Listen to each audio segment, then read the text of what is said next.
আমরা দেখেছি বিভিন্ন সময়ে যে সারা দেশে চামড়াটা মূল্য পায় না। তো সেক্ষেত্রে সরকার এই বছর অত্যন্ত সুন্দর একটি উদ্যোগ গ্রহণ করেছে বাণিজ্য মন্ত্রণালয়ের পক্ষ থেকে, যে সরাসরি লবণ দেওয়া হচ্ছে চামড়া সংরক্ষণ করার জন্য। তো সেক্ষেত্রে যে সারা দেশের মতো রাঙ্গামাটি জেলাতেও সেই লবণটি দিয়েছে। তো আমাদেরকে জেলা থেকে আমাদের এখানে 10টি মাদ্রাসাকে সিলেক্ট করে 10 টন লবণ দেওয়া হয়েছে। তো আমরা তাদেরকে নিয়ে সবাইকে নিয়ে আমরা বসেছি যে ওনারা একটি জায়গা সিলেক্ট করেছেন, সেই জায়গাতে চামড়াগুলো এখানে ইনস্টল করা হবে, সবগুলো ওনারা নিজ দায়িত্ব ওনারা রাখবেন।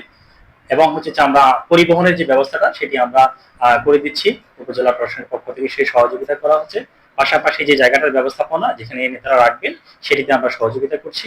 আমাদের মূল লক্ষ্য হচ্ছে এটি যে সিন্ডিকেটের যে দৌরাত্ম্য সেটিকে ভেঙে দিয়ে যেন যে প্রকৃত যারা আছে যে তারা যেন এই চামড়ার যেন মূল্যটা পায়। সেক্ষেত্রে যে লবণের সরকার লবণ দিয়েছে, পাশাপাশি হচ্ছে যে মাদ্রাসা যে কর্তৃপক্ষগুলো আছে আমরা তাদেরকে সংগঠিত করেছি। কারণ হচ্ছে যে ওনারা যে সংগঠিত থাকে চামড়াটাকে যদি সংরক্ষণ করা যায় তখন যে এই চামড়াটা একটা ভালো একটা দাম পাওয়া যাবে। আমরা চেষ্টা করছি যে ওনাদেরকে যত ধরনের যে ব্যবস্থাপনা করতে গিয়ে যে ধরনের টুকটাক যে বিষয়গুলো আছে সেগুলো আমরা দেখভাল করার চেষ্টা করছি। উপজেলা প্রশাসনের পক্ষ থেকে আমরা বলেছি সর্বতভাবে আমরা সহযোগিতা করব।